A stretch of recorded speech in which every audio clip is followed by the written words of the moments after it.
mọi người, mình tên là Sào Rớt. Hôm nay Sào Rớt sẽ ăn sausage cơm với lại là hết cũng ăn. Giờ có sẵn trong miệng.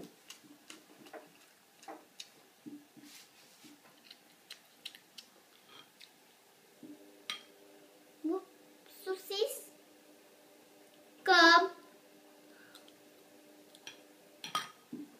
Con bỏ chân xuống, con ngồi sát vô con. Mọi người có thèm không? Mọi người sẽ chảy nước miếng không?